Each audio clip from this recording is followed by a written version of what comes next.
আসসালামু আলাইকুম সম্মানিত ভিউয়ার্স, আজকে আপনাদের নিয়ে আলোচনা করব ফার্মে বাচ্চা আসার পরে যে দুর্বল বাচ্চাগুলো আসে, দুর্বল বাচ্চাগুলোর জন্য করণীয়। আমরা তো ফার্মে বাচ্চা আসার পরে বুডার জন্য বাচ্চাগুলো ছাড়ি, অ্যাক্সিডেন্টলি কিছু বাচ্চা দুর্বল আসেই, গাড়ির জাকুনি বা আসতে একটু দেরি, বাচ্চা এক বাচ্চার সাথে আরেক বাচ্চা পারাপারি, কিছু বাচ্চা দুর্বল হবেই, এটাই স্বাভাবিক। তবে যদি 5টা 7টা 2টা 3টা দুর্বল বাচ্চা আসে তাহলে এটা স্বাভাবিকভাবে নেওয়া যায়, কিন্তু যদি 10টা 15টা 20টা 50টা দুর্বল আসে তাহলে তো খামারির জন্য এটা অনেক লসের। এটা বুঝতে হবে যে বাচ্চাগুলো তাহলে বাসি বাচ্চা দিয়েছে, কম দামি বাচ্চা দিয়েছে। তবে 2-1টা অ্যাক্সিডেন্টলি দুর্বল আসে, এটা গাড়িতে যাতায়াতের সময় সমস্যা হতেই পারে।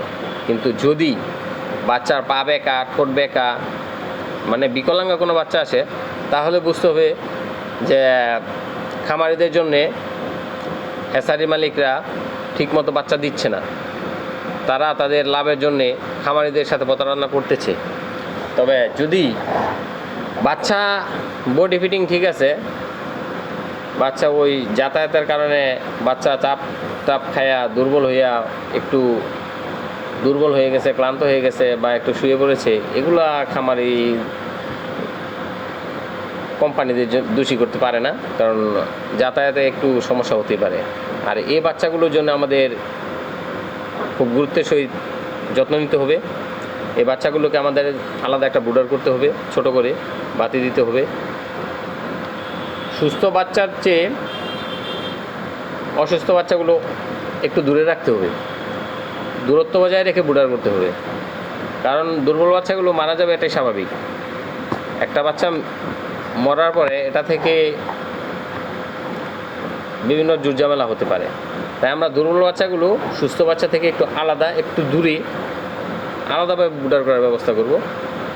এদেরকে দুর্বলতার কারণে একটু দূরে পানি খাইয়ে দিতে হবে, মুখের সামনে খাবার দিতে হবে।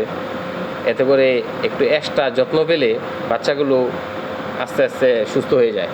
কারণ গাড়িতে একটা হয়রানি যায়, তো যখন গ্লুকোজের পানিটা খাওয়া হয়, বাচ্চার আস্তে আস্তে শারীরিক দুর্বলতা কেটে যায়। তখন দেখা যায় কিছুক্ষণ যাওয়ার পরে বাচ্চাগুলো আস্তে আস্তে সুস্থ হয়। কিন্তু যদি বাচ্চা একটু বেশি দুর্বল হয়ে যায়, হয়তো তখন বাচ্চাটা টিকে না। কিন্তু যে বাচ্চাগুলো এক বাচ্চা আরেক বাচ্চা পাড়াটা দুর্বল করে, এগুলো দেখা যায় যে কিছু সময় যাওয়ার পরে একটু যত্ন করলে, টেক কেয়ার করলে বাচ্চাগুলো সুস্থ হয়ে যায়। তো আমরা ফার্মে বাচ্চা আসার পরে, বাচ্চা ছাড়ার পরে যে বাচ্চাগুলো দেখবো যে একটু দুর্বল আছে, এই বাচ্চাগুলো আলাদা একটু এক্সট্রা টেক কেয়ার করার চেষ্টা করব, কারণ যত্নের উপর অনেক কিছুই।